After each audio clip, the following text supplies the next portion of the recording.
Cash them Young ಅಂತ S M ಹೆಗ್ಡೆಯವರು ಹೇಳಿದ್ರು. ಎಲ್ಲ ಕೆಲಸಗಳು ಥ್ರೂ ದ ಡಿಪಾರ್ಟ್ಮೆಂಟ್ ಆಗ್ತು ಅಂತ ಹೇಳಿ ಕೃಷ್ಣ ಭಟ್ರು ಹೇಳಿದರು. ಅಲ್ಲಿವರೆಗೆ ಹೋಗೋದು ಹೇಗೆ ಹೇಳಿ ಸಹನಾ ಅವ್ರ ಹತ್ರ ಬೇಡ್ಕೊಳ್ಳಿ, ಹೇಗೆ ಹೋಗಬೇಕು ಅಂತ ಹೇಳಿ ತಾವು.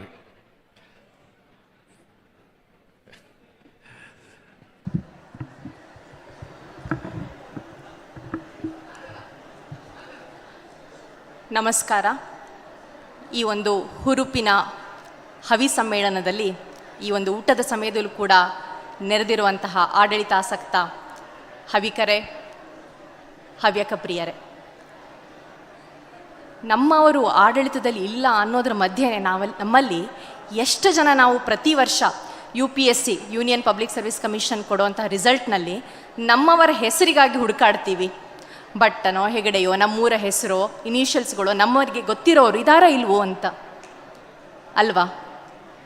ಯಾಕೆ UPSC ರಿಸಲ್ಟ್ಸ್ ಅಲ್ಲಿ ಬರೋ ಹೆಸರು ನಮ್ಮವರ ಗೆಲುವಿನ ಒಂದು ಮಾನದಂಡನ? Something has been achieved from our people ಅನ್ನೋ ಒಂದು ಫೀಲ್ಗಾಗ ಅಂತ. ಪೌರೋಹಿತ್ಯವನ್ನು ಮಾಡಿಕೊಂಡು ಅಡಿಕೆ ಕೃಷಿಯನ್ನು ಮಾಡಿ ಮುಂದೆ ಔದ್ಯೋಗಿಕ ರಂಗದಲ್ಲೂ ಕೂಡ ತನ್ನದೇ ಛಾಪನ್ನು ಮೂಡಿಸ್ಕೊಂಡು ದಾಪುಗಾಲನ್ನು ಹಾಕಿ ಹಾರ್ಡ್ವೇರ್ ಸಾಫ್ಟ್ವೇರಲ್ಲಂತೂ ತಮ್ಮ ಪ್ರತಿಭೆಯಿಂದ ದೇಶ ಕಾಲವನ್ನೇ ಮೀರಿ ಜಗತ್ತಿನ ಬೇರೆ ಬೇರೆ ಭಾಗದಲ್ಲಿ ಇರುವಂತಹ ಹವ್ಯಕರು ಈ ಕಾಲಘಟ್ಟದಲ್ಲಿ ಒಂದು ಗುರುತಿಸಲ್ಪಡೋ ಸಂಖ್ಯೆಯಲ್ಲಿ ಕೂಡ ಆಡಳಿತ ಸೇವೆಯನ್ನು ಸೇರ್ತಾ ಇರುವುದು ತುಂಬ ವಿಶೇಷವಾದದ್ದೇ. ಹವ್ಯಕ ಸಮ್ಮೇಳನ ಬೆಂಗಳೂರಿನಲ್ಲಿ ನಡೀತಾ ಇದ್ದು ಅಂತ ಪ್ರಕಟ ಆದಾಗ ಇದಕ್ಕೆಲ್ಲ ಬರೋ ಸಿದ್ಧತೆಯನ್ನು ನಾವೆಲ್ಲ ಮಾಡ್ಕೊಂಡ್ವಿ. ಆದರೆ ಉಳಿಯೋದು ಹೇಗೆ ಅನ್ನೋದು ಯಾವುದಾರಿಗಾದ್ರೂ ಚಿಂತೆ ಅಷ್ಟೊಂದಾಗಿತ್ತಾ? ನಮ್ಮನೆ ಮಾಣಿಯೋ ಕೂಸೋ ಇದ್ದು, ನಮ್ಮನೆ ಅತ್ತಿಗೆ ಭಾವನೆ ಇದ್ದ, ಬಹುಶಃ ಪ್ರತಿ ಮನೆ ಒಂದೊಂದು ಬ್ರ್ಯಾಂಚ್ ಇಲ್ಲಿರ್ಬೋದು, ಅಥವಾ ಕೆಲವೊಂದು ಪ್ರಕರಣಗಳಲ್ಲಿ ಹೆಡ್ ಕ್ವಾರ್ಟರ್ಸೇ ಇರ್ಬೋದು. ಯಾಕೆ ಹೇಳಿ, ನಮ್ಮವರು ನಮ್ಮದು ಎನ್ನೋ ಭಾವ. ಕೃಷ್ಣ ಭಟ್ರು ಹೇಳ್ದಂಗೆ ಒಂದು ಸಲ ಯೋಚನೆ ಮಾಡ್ಕೊಂಡು ನೋಡಿ, ನಮ್ಮ ಊರಿನ ಒಂದು ರಸ್ತೆ ಅಪ್ಲಿಕೇಶನ್ ತೆಗೆದುಕೊಂಡು ಹೋಗಿ ಕೂತಾಗ ಅಲ್ಲಿ ಎದುರಿಗೆ ಸಿಗುವ ಅಧಿಕಾರಿ ನಮ್ಮವರಾಗಿದ್ದರೆ, ಬೆಂಗಳೂರಿನಲ್ಲೇ ಒಂದು ಹವ್ಯಕ ಲೇಔಟನ್ನು ಮಾಡ್ಕೋತೀವಿ, ಅದಕ್ಕೆ ಬೇಕಾಗೋ ಎಲೆಕ್ಟ್ರಿಸಿಟಿಗೋ ನೀರಿನ ಪೂರೈಕೆಗೋ ಹೋಗಿ ಕೂತಾಗ ನಮ್ಮ ಪಕ್ಕದ ಮನೆ ಭಾವ ಇದ್ದರೆ, ಇಷ್ಟೊಂದು ಬಿಸ್ನೆಸ್ಗಳನ್ನು ಮಾಡ್ತಾ ಇದ್ದೇವೆ. ಸ್ಟಾರ್ಟಪ್ ಸ್ಕಿಲ್ ಇಂಡಿಯಾ ಯೋಜನೆಯಲ್ಲಿ ಯೂನಿಟ್ ಮಾಡೋಣ ಅಂತ ಹೋದಾಗ ರೈಲ್ವೆ ಅಧಿಕಾರಿನೋ ಫೆಸಿಲಿಟೇಷನ್ ಸೆಂಟರ್ನಲ್ಲಿ ಸಿಗುವವರೋ, ಸೊ ಲೈಸೆನ್ಸ್ ಕೊಡುವವರು, ಇವರೆಲ್ಲ ನಮ್ಮನೆ ಅತ್ತಿಗೆ ಆಗಿದ್ದರೆ ಪಂಚಾಯತಿಗೆ ಹೋಗ್ತೀರಾ, DC ಆಫೀಸ್ಗಳಿಗೆ ಹೋಗ್ತೀರಾ, ಅಲ್ಲಿರೋರು ನಮ್ಮವರಾದರೆ ಅಂದುಕೊಂಡ ಕೆಲಸ ಅಂದುಕೊಂಡದಕ್ಕಿಂತ ಬೇಗವಾಗತ್ತೆ, ತ್ವರಿತವಾಗಿ ಕಡತಗಳ ವಿಲೇವಾರಾಗತ್ತೆ. ಎಷ್ಟು ಸುಲಭ ಆಗ್ಲಕ್ಕಲ್ದ? ಹಾಗಾಗಬೇಕು ಅಂದರೆ ಆಡಳಿತದಲ್ಲಿ ನಮ್ಮವರು ಸೇರ್ಕೋಬೇಕು. ಪೊಲೀಸರು ಭಯ ಅಂತ ಹೇಳ್ತಿದ್ರು ಶಾಸ್ತ್ರಿಗಳು. ಆವಾಗ ಪೊಲೀಸರು ಅಲ್ಲಿದ್ದರೆ ದೂರದಲ್ಲಿ ಹೋಗ್ದೇನೆ ಪೊಲೀಸ್ ಮಾಡಿ ನಮ್ಮನೆಯವನೇ ರಕ್ಷಣೆ ಕೆಲಸ ಎಲ್ಲ ಆರಾಮಾಗಿ ಆಗ್ತಾ ಇದ್ದ, ಬಂದೋಬಸ್ತೆಲ್ಲ ನೀಟಾಗಿ ಆಗ್ತಾ ಇದ್ದ ಅಂತ ಕೇಳ್ಕೊಂಡು ಹೋಗ್ಬೋದು. ಸರಕಾರಿ ಕೆಲಸವನ್ನು, ಅಭಿವೃದ್ಧಿ ಯೋಜನೆಯನ್ನು ನಮ್ಮ ಮನೆ ಬಾಗಿಲಿಗೆ ಕರೆಸ್ಕೋಬೋದು. ಟ್ಯಾಕ್ಸ್ ತಲೆ ಬೀಸಿ ಬೇಡ ಅನ್ನೋರು ನಮ್ಮ ಜೊತೆಗೆ ಬಂದು ಚರ್ಚೆಗೆ ಇಳಿಬೋದು ಅಲ್ವಾ? ಸೊ ಹಾಗಾಗಿ ಗೆಲುವಿನ ಸೂತ್ರ ಈ ಆಡಳಿತಾತ್ಮಕ ಪರೀಕ್ಷೆಗಳಲ್ಲಿ, ನಾಗರಿಕ ಸೇವೆಗಳಲ್ಲಿ ಗೆಲುವಿನ ಸೂತ್ರ ಅನ್ನೋದು ಬಹಳ ಮುಖ್ಯವಾದ ಒಂದು ಪಾತ್ರವನ್ನು ವಹಿಸುತ್ತೆ.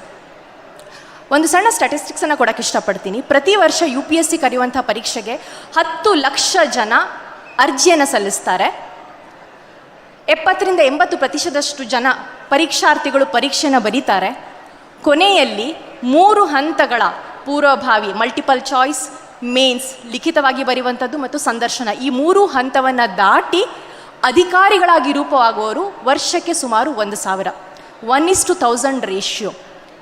ಹಾಗೆ ಆಯ್ಕೆ ಆಗೋವರಲ್ಲಿ 21-22 ವರ್ಷದ ಯುವಕರು ಇರ್ತಾರೆ, 32-32ಕ್ಕೆ ಮೇಲ್ಪಟ್ಟವರು ಇದ್ದಾರೆ.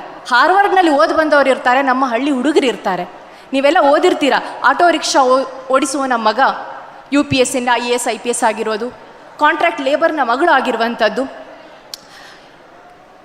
ಹೋಟೆಲ್ನಲ್ಲಿ ವೇಟರ್ ಕೆಲಸವನ್ನು ಮಾಡಿಕೊಂಡು ಎಕ್ಸಾಮನ್ನು ಬರೆದು ಕ್ಲಿಯರ್ ಮಾಡಿದವರಿದ್ದಾರೆ. ನೋಡಿ ಆ ರೇಂಜ್ ಹೇಗಿದೆ ಅಂತ.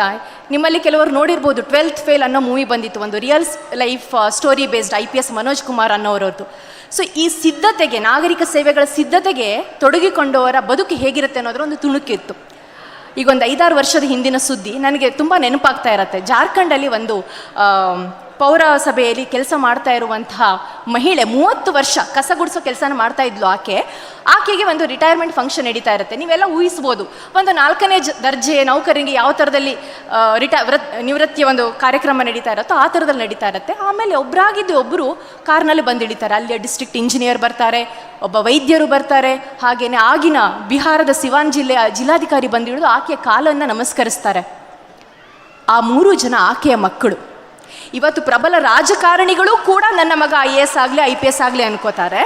ಶ್ರೀಮಂತ ವ್ಯಕ್ತಿಯು ಕೂಡ ತನ್ನ ಮಗ IAS IPS ಬರಲಿ ಅಂತಾರೆ. ಈಕೆ ಬಡ ಹೆಣ್ಣು ಮಗಳು ಕಸ ಗುಡಿಸೋ ಮಹಿಳೆ ಕೂಡ ತನ್ನ ಮಕ್ಕಳು ಈ ಸೇವೆಗೆ ಸೇರಲಿ ಅಂತಾಳೆ. ಆ ರೇಂಜನ್ನು ನೋಡಿ. ಯಾಕೆಂದರೆ ಇಲ್ಲಿ ಸಿಗೋ ಗೆಲುವು ಅದು ಒಂದು ವ್ಯಕ್ತಿಯದ್ದಲ್ಲ, ಕುಟುಂಬದ್ದಲ್ಲ, ಇಡೀ ಸಮುದಾಯದ್ದು, ಇಡೀ ಸಮಾಜದ್ದು. ಹಾಗಾಗಿ ಬಹುಶಃ ನಾವಿವತ್ತು ಈ ಚರ್ಚೆಯನ್ನು ಇಲ್ಲಿ ತೊಗೊಂಡ್ಕೊಂಡಿದ್ದೀವಿ ಅಂತ ಅನಿಸುತ್ತೆ. ಆದರೆ ಇಂತಹ ಪರೀಕ್ಷೆಗೆ ಬರೋರು ಎಷ್ಟೊಂದು ಬೇರೆ ಬೇರೆ ವಿಷಯದಿಂದ ಇನ್ಸ್ಪೈರ್ ಆಗಿ ಬಂದಿರಬಹುದು.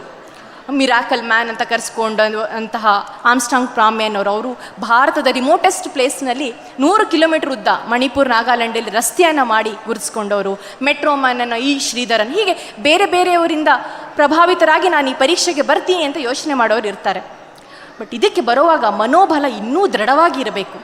ನಮ್ಮ ಈಗಿನ ಜನ್ರೇಷನಲ್ಲಿ ನಿಮ್ಮ ಮುಂದೆ ಇರುವಂತಹ ಕಾಸ್ಮಿಕ್ ಆಫ್ ಅಪಾರ್ಚುನಿಟೀಸ್ಗಳ ಮಧ್ಯದಲ್ಲಿ ಈ ಪರೀಕ್ಷೆ 1 ವರ್ಷ ನಡೀತಾ ಇರುವಾಗ 1 ವರ್ಷಗಳ ಕಾಲ ನನ್ನನ್ನು ನಾನು ಇದರಲ್ಲಿ ಸಂಪೂರ್ಣವಾಗಿ ತೊಡಗಿಸ್ಕೊಳ್ತೀನಿ. ಸಾಂವಿಧಾನಿಕವಾದಂತಹ ಕಾರ್ಯಾಂಗದ ಭಾಗವಾಗಿ ಪ್ರಜಾಪ್ರಭುತ್ವ ವ್ಯವಸ್ಥೆಯಲ್ಲಿ ಕಾರ್ಯವನ್ನು ಮಾಡ್ತೀನಿ. ಬರೇ ಒಂದು ಶಾರ್ಟ್ ಲೀವ್ಡ್ ಪವರ್ ಆಸೆಗಾಗಿ ಅಲ್ಲದೇನೆ ಇದರ ಮೂಲಕ ನಾನು ರಾಜ್ಯವನ್ನು ದೇಶವನ್ನು ಪ್ರತಿನಿಧಿಸುವಂಥ ಒಂದು ಕಾರ್ಯದಲ್ಲಿ ತೊಡ್ಕೋಬೋದು. ಗಹನವಾದ ಅಧ್ಯಯನಕ್ಕೆ ಸದಾ ಸ್ಕೋಪ್ ಇರುವಂತಹ ಕಾರ್ಯದಲ್ಲಿ ನಾನು ಅಂತಹ ಒಂದು ವೃತ್ತಿಯನ್ನು ಮಾಡಬಹುದು ಎನ್ನೋ ಮನಸ್ಥಿತಿಯಿಂದ, ಯಾಕೆಂದರೆ ಈ ನಿರ್ಧಾರವನ್ನು ಪದವಿ ಹಂತದಲ್ಲಿಯೋ ಮಾಡಬೇಕಾಗಿರುತ್ತೆ. ಆ ಸಂದರ್ಭದಲ್ಲಿ ದುಡ್ಡು ಒಂದೇ ಮಹತ್ವ ಅಲ್ಲ ಅನ್ನೋದನ್ನು ಅರ್ಥೈಸಿಕೊಂಡು ದೃಢವಾದ ನಿರ್ಧಾರವನ್ನು ಮಾಡಿಕೊಂಡು ಬಂದವರಿಗೆ ಇಲ್ಲಿ ಗೆಲುವು ಸಿಗೋ ಸಾಧ್ಯತೆ ಜಾಸ್ತಿ.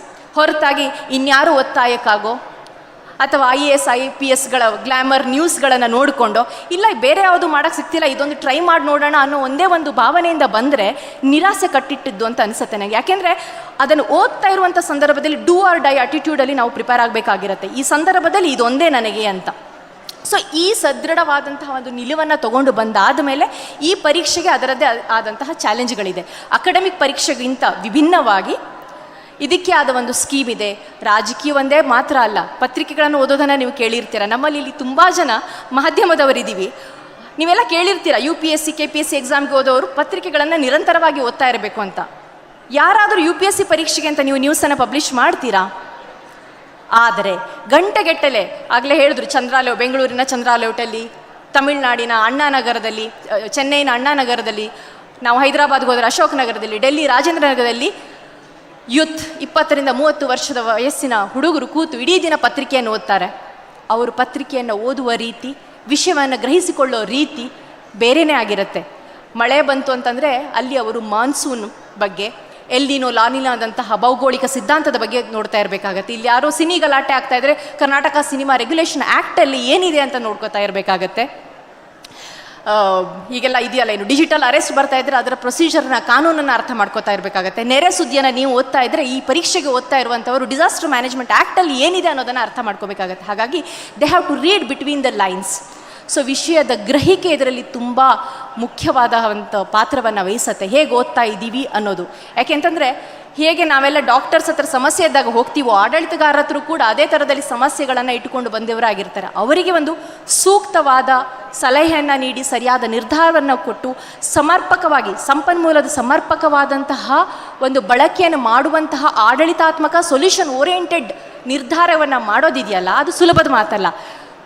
ಯೋಚಿಸಿ, ನೀವೆಲ್ಲ 30 ವರ್ಷಗಳ ಕಾಲ ಆಡಳಿತದ ಪ್ರಮುಖ ಹುದ್ದೆಗಳನ್ನು ಕೊಟ್ಟು ಇಡುವಂತಹ ವ್ಯಕ್ತಿಯನ್ನು ಆಯ್ಕೆ ಮಾಡತ್ತಲ್ಲ ಈ ನಾಗರಿಕ ಸೇವೆಗಳ ಮೂಲಕ, ಆ ಸ್ಪರ್ಧೆಗೆ ತಯಾರಾಗೋದು ಅಂತಂದರೆ ಅದೊಂದು ತಪಸ್ಸೇ ಸರಿ. ಹಾಗಾಗಿ ಅದಕ್ಕೆ ಸಿದ್ಧತೆಯನ್ನು ಮಾಡುವಾಗ ನಿರ್ಧಾರ, ಬಳಿಕ ಅದಕ್ಕೆ ಬೇಕಾದಂತಹ ಸ್ಟ್ರಾಟಜಿಯನ್ನು ಫಾಲೋ ಮಾಡಿ ಅರ್ಥ ಮಾಡಿಕೊಳ್ಳೋದು, ತದನಂತರದಲ್ಲಿ ವಿಷಯವನ್ನು ಪ್ರಸ್ತುತಪಡಿಸುವ ಕಲೆ, ಸಂವಹನ ಕೌಶಲ, ಇದನ್ನೆಲ್ಲ ಒಂದು ಈ ಸಿದ್ಧತಾ ಕಾಲದಲ್ಲೇ ಮಾಡ್ಕೊಂಡು ಹೋಗಬೇಕಾದಂಥದ್ದು ಬಹುಮುಖ್ಯವಾಗಿರುವಂಥದ್ದು. ಅದಕ್ಕೆ ಬೇಕಾಗೋದು ಸಮಯದ ಸರಿಯಾದ ಉಪಯೋಗ. ಇಲ್ಲಿ ಡೂಸ್ ಆರ್ ಡೋಂಟ್ಸ್ ಅಂತ ಹೇಳ್ತೀವಲ್ಲ, ಹಾಗೆ ನಮಗೆ ಇದು ಸ್ವಮಾರ್ಗ, ನಾವೇ ಸ್ವಮಂತ್ರ ಉಚ್ಚಾರಣೆಯಿಂದ ಮಾತ್ರ ಮಾಡೋಕ್ಕೆ ಸಾಧ್ಯ. ಸಿದ್ಧ ಸೂತ್ರ, ಒಂದು ಪ್ರಿಪೇರ್ಡ್ ರೆಸಿಪಿ ಅನ್ನುವಂಥದ್ದು ಈ ಪರೀಕ್ಷೆಯಲ್ಲಿ ಇಲ್ಲವೇ ಇಲ್ಲ. ವರ್ಷಗಳ ಕಾಲ ನಾವು ಗಹನ ಅಧ್ಯಯನಕ್ಕೆ ತೊಡಕೊಂಡಾಗ ನಮ್ಮ ವಿಧಾನವನ್ನು, ನಮ್ಮ ಮಾರ್ಗವನ್ನು ನಾವೇ ಕಂಡುಕೊಳ್ಳಬೇಕಾದಂಥದ್ದು. ಅದೇ ಬಹುಶಃ ಇದು ಒಂದೊಂದು ವ್ಯಕ್ತಿತ್ವದ ನಿರ್ಮಾಣದ ಒಂದು ಪಥವಾಗಿ ರೂಪುಗೊಳ್ಳುತ್ತಾ ಹೋಗುತ್ತೆ. ಹಾಗಾಗಿ ಸಮಯದ ಸದುಪಯೋಗವನ್ನು ಮಾಡ್ಕೋಬೇಕು. ಇನ್ನೊಂದು ಬಹುಮುಖ್ಯ ವಿಷಯವನ್ನು ನಾನು ಹೇಳಲೇಬೇಕು. 20ರಿಂದ 25 ವರ್ಷದ ವಯಸ್ಸಿನಲ್ಲಿ ಇದಕ್ಕೆಲ್ಲ ಪ್ರಿಪೇರ್ ಆಗ್ತಾ ಇರುವಾಗ ನಮಗೆ ನಮ್ಮ ಒಂದು ಬೆಂಬಲ ವ್ಯವಸ್ಥೆ ತುಂಬ ಸ್ಟ್ರಾಂಗ್ ಆಗಿ ಬೇಕಾಗತ್ತೆ. ನಮ್ಮ ಭಾವನಾತ್ಮಕ ತಳಮಳವನ್ನು ಓವರ್ಕಮ್ ಮಾಡೋದಕ್ಕೆ, ಫೈನಾನ್ಷಿಯಲ್ ಮ್ಯಾನೇಜ್ಮೆಂಟನ್ನು ಮಾಡೋದಕ್ಕೆ.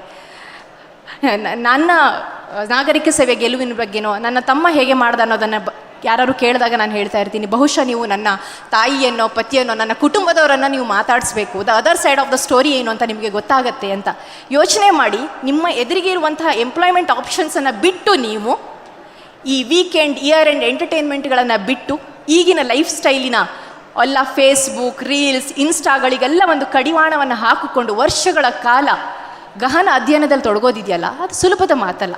ಅಂತಹ ಸಂದರ್ಭದಲ್ಲಿ ಇಡೀ ನಿಮ್ಮ ಒಂದು ಬೆಂಬಲ ವ್ಯವಸ್ಥೆಯನ್ನು ನೀವು ಜೊತೆಗೆ ಕರ್ಕೊಂಡು ಹೋಗಬೇಕು. ಆರ್ಥಿಕವಾಗಿ ಯಾವ ವ್ಯವಸ್ಥೆಯನ್ನು ಮಾಡ್ಕೋಬೇಕು ಅನ್ನೋದನ್ನು ಕೂಡ ಯೋಚಿಸಬೇಕು. ಹೀಗೆ ಒಂದು ಶಿಸ್ತಿನಿಂದ, ಸಂಯಮದಿಂದ, ಶ್ರದ್ಧೆಯಿಂದ ಓದಿದವನಿಗೆ ಖಂಡಿತವಾಗಿಯೂ ಇಲ್ಲಿ ಗೆಲುವು ಸಿಗುತ್ತೆ. ಹಾಗಿದ್ದು ಒಂದಷ್ಟು ಅಡೆತಡೆಗಳಾಗ್ಬೋದು. ನನ್ನ ತಂದೆ ಹೇಳ್ತಾ ಇದ್ರು, ಪ್ರಯತ್ನ ವಿಫಲ ಆದಾಗ, ಜಾಣೆ ನೀನು ಪದವಿ ಪಡ್ಕೊಂಡಿದ್ದೀಯ, ಯಾಕೆ ಇದಕ್ಕೆಲ್ಲ ತಲೆ ಕೆಡಿಸ್ಕೋತಿ ಅಂತ. ಆ ಒಂದು ಮಾತು ನನಗೆ ಸಾಕಾಗ್ತಿತ್ತು ಮುಂದೆ ಓದೋಕ್ಕೆ. ಸೊ ಇಲ್ಲಿ ಒಂದು ಕೆಲಸದಲ್ಲಿ ಏನೋ ಸಿಕ್ಕಿಲ್ಲ, ನಮಗೆ ಗೆಲುವಿನಲ್ಲಿ ಅಡೆತಡೆ ಆಗ್ತಾ ಇದೆ, ಆಗಿಲ್ಲ ಅಂದ್ರೂ ಕೂಡ ಅವರು ಮುಂದೆ ಯಾವುದೇ ರಂಗದಲ್ಲಿ ತೊಡಗಿಕೊಳ್ಳಿ ಅದರಲ್ಲಿ ಸಫಲತೆಯನ್ನು ಸಾಧಿಸ್ತಾರೆ, ಸಮಾಜಮುಖಿಯಾಗಿ ಜೀವನವನ್ನು ಮಾಡ್ತಾರೆ, ವಿಭಿನ್ನವಾಗಿ ಬಾಳ್ತಾರೆ. ಸೊ ಹಾಗಾಗಿ ನಿಮ್ಮ ಮಕ್ಕಳನ್ನು ಕೂಡ ನೀವು ಇದೊಂದು ಹೇಗಿದೆ ನೋಡಿ ಅಂತ ಹೇಳೋದಕ್ಕೆ, ಅವರಿಗೆ ಒಂದು ಬೆಂಬಲ ವ್ಯವಸ್ಥೆಯನ್ನು ಕೊಡೋದಕ್ಕೆ ಪ್ರಯತ್ನವನ್ನು ಮಾಡಿ. ಈ ಸಮ್ಮೇಳನಕ್ಕೆ, ಈ ಗೋಷ್ಠಿ ಇದೆ, ನೀವು ಬರಬೇಕು ಅಂತ ನನಗೆ ಕಜವರು ಫೋನ್ ಮಾಡಿದಾಗ ನಾನು ಉತ್ತರಾಖಂಡದಲ್ಲಿದ್ದೆ, ದೇವಭೂಮಿಯಲ್ಲಿ. ಆಗ ಭಟ್ರು ಹೇಳ್ದಂಗೆ ಅದು ಆಡಳಿತಗಾರರ ಜನ್ಮಭೂಮಿ ಕೂಡ. IAS, IPS, IFS, ಆಮೇಲೆ geological survey, biological survey, zoological survey, ಈ ಥರದ ಮಿಲಿಟರಿ ಅಕಾಡೆಮಿ, ಇಲ್ಲೆಲ್ಲ ದೇಶ ಸೇವೆಯಲ್ಲಿ ತೊಡಗಿಕೊಳ್ಳೋರನ್ನ ಟ್ರೈನ್ ಮಾಡಿ ಕಳಿಸ್ತಾರೆ. ಅಲ್ಲಿಯ ಜನರಲ್ಲೂ ಕೂಡ ಅದ್ರ ಬಗೆಗೆ ಸೆನ್ಸಿಟಿವ್ ಇದೆ, ಸ್ಪಂದನೆ ಇದೆ, ಅವರ ಕಷ್ಟಗಳು ಗೊತ್ತು, ಹೇಗೆ ಸಪೋರ್ಟ್ ಮಾಡಬೇಕು ಅನ್ನೋದು ಗೊತ್ತು. ಬಹುಶಃ ನಮ್ಮಲ್ಲೂ ಕೂಡ ಅಂತಹ ಒಂದು ಮನೋಭಾವನೆಯನ್ನು, ಆ ಸಂಸ್ಕೃತಿಯನ್ನು ಬೆಳೆಸುವ ಅವಶ್ಯಕತೆ ಇವತ್ತು ಕಂಡು ಬರ್ತಾ ಇದೆ. SM ಹೆಗ್ಡೆ ಅವರು ಸ್ವರ್ಣರಶ್ಮಿ ಪ್ರತಿಷ್ಠಾನದ ಮೂಲಕ ಅದಕ್ಕೆ ಟೊಂಕ ಕಟ್ಟಿ ನಿಂತಿದ್ದಾರೆ. ನಾವೆಲ್ಲ ನಮ್ಮ ಎಷ್ಟು ಸಾಧ್ಯವೋ ಅಷ್ಟು ಬೆಂಬಲವನ್ನು ಕೊಡೋಣ. ಈಗಷ್ಟೇ SS ಭಟ್ ಅವರು ಕನ್ನಡ ಮಾಧ್ಯಮದಲ್ಲೇ ಪರೀಕ್ಷೆಯನ್ನು, IAS ಪರೀಕ್ಷೆಗಳನ್ನು ತೆಗೆದುಕೊಳ್ಳುವವರಿಗೆ 2 ಲಕ್ಷದ ದತ್ತಿ ನಿಧಿಯನ್ನು ಕೂಡ ನೀಡಿದ್ದಾರೆ. ಈ ಥರದ ಸಪೋರ್ಟ್ಗಳು ನಮ್ಮೆಲ್ಲರಿಂದ ಬರಲಿ. ಬರೀ ರಾಜಕೀಯವಾಗಿ ಮಾತ್ರ ಅಲ್ಲ, ರಾಜಕೀಯ ಸಾಮಾಜಿಕವಾಗಿ ನಮ್ಮಲ್ಲಿ ತೊಡಗಿಸ್ಕೊಂಡಿದ್ದೀವಿ. ಆಡಳಿತ ಮೂಲಕವೂ ನಾವು ಸೇರಿಕೊಂಡು, ಯಾಕೆಂದರೆ ಯಾವುದೇ ಸರ್ಕಾರಿ ಯೋಜನೆಯನ್ನು ಕಾರ್ಯರೂಪ ಮಾಡಿ ಅದರ ಸಾಧಕ ಬಾಧಕಗಳನ್ನು ಯೋಚಿಸಿಕೊಂಡು ಅದನ್ನು ಸೂಕ್ತವಾಗಿ ಹೇಗೆ ಎಕ್ಸಿಕ್ಯೂಟ್ ಮಾಡೋದನ್ನು ಮಾಡುವಂಥವರು ಆಡಳಿತಗಾರರು. ಅಂತಹ ಆಡಳಿತಗಾರರು ನಮ್ಮ ವಿವಿಧ ರಂಗಗಳಲ್ಲಿ ತೊಡಗ್ಕೋಬೇಕು ಅಂತಂದರೆ, ಮೊನ್ನೆ ಒಂದು ನ್ಯೂಸ್ ಬರ್ತಾ ಇತ್ತು, ಬಟ್ ಪಂಜಾಬ್ನ ಅಕ್ರಿಯಲ್ಲಿ ಅಲ್ಲಿಯ ಪಂಚಾಯತ್ ರೆಸೊಲ್ಯೂಷನ್ ತಗೊಳುತ್ತೆ, ನಮ್ಮಲ್ಲಿ ಇಂಜಿನಿಯರಿಂಗ್ ಓದೋರಿಗೆ, MBBS ಓದೋವರಿಗೆ, IAS IPS ಓದೋವರಿಗೆ ನಾವು ಫೈನಾನ್ಷಿಯಲ್ ಸಪೋರ್ಟನ್ನು ಕೊಡ್ತೀವಿ ಅಂತ. ಈ ಥರದಲ್ಲಿ ಅವರಿಗೆ ಮೆಂಟರಿಂಗ್ ಇರ್ಬೋದು, ನಿಮ್ಮ ನೈತಿಕ ಒಂದು ಬೆಂಬಲವನ್ನು ಕೊಟ್ಟರೂ ಕೂಡ ಸಾಕಾಗತ್ತೆ ಅದು. ಹಾಗಾಗಿ ಆ ನಿಟ್ಟಿನಲ್ಲಿ ನಾವು ಸಾಗೋಣ. ನಮ್ಮ ಭಾಗದ ಜನಕ್ಕೆ, ಹವ್ಯಕರಿಗೆ, ನಮ್ಮವರಿಗೆ, ಬ್ರಾಹ್ಮಣರಿಗೆ, ಪಶ್ಚಿಮ ಘಟ್ಟದವರಿಗೆ, ಕರಾವಳಿಯವರಿಗೆ ಆಡಳಿತದ ಅನುಭವ ಇದೆ, ಮಾದರಿಯಾಗಿ ಆಡಳಿತವನ್ನು ನಡೆಸಿದಂತಹ ಉದಾಹರಣೆಗಳಿದೆ. ಅದಕ್ಕೆ ನಾವು ಇನ್ನೊಂದಷ್ಟು ಕಾರ್ಯಾಗಾರವನ್ನು ಮಾಡೋಣ, ಆಡಳಿತಗಾರನ ಕರೆತರೋಣ, ನಮ್ಮಲ್ಲಿ ಆಡಳಿತ ಸವಾಲುಗಳು ಏನು ಅನ್ನೋದರ ಚರ್ಚೆಯನ್ನು ಮಾಡೋಣ. ಆ ಮೂಲಕ ನಮ್ಮ ಯುವ ಜನರಲ್ಲಿ ಇದರ ಬಗೆಗಿನ ಆಸಕ್ತಿಯನ್ನು ಬೆಳೆಸೋಣ. ಈ ವಿಶ್ವ ಹವ್ಯಕ ಸಮ್ಮೇಳನದ ಮೂಲಕ ನಮ್ಮ ಸಂಸ್ಕೃತಿಯ ಬೆಳವಣಿಗೆಯ ಜೊತೆಗೆ ಆಡಳಿತದ ದೀವಿಗೆಯನ್ನು ಹಿಡಿಯೋಣ. ಮತ್ತೆ ಸಿಗೋಣ. ಧನ್ಯವಾದಗಳು ಸಾನಾ.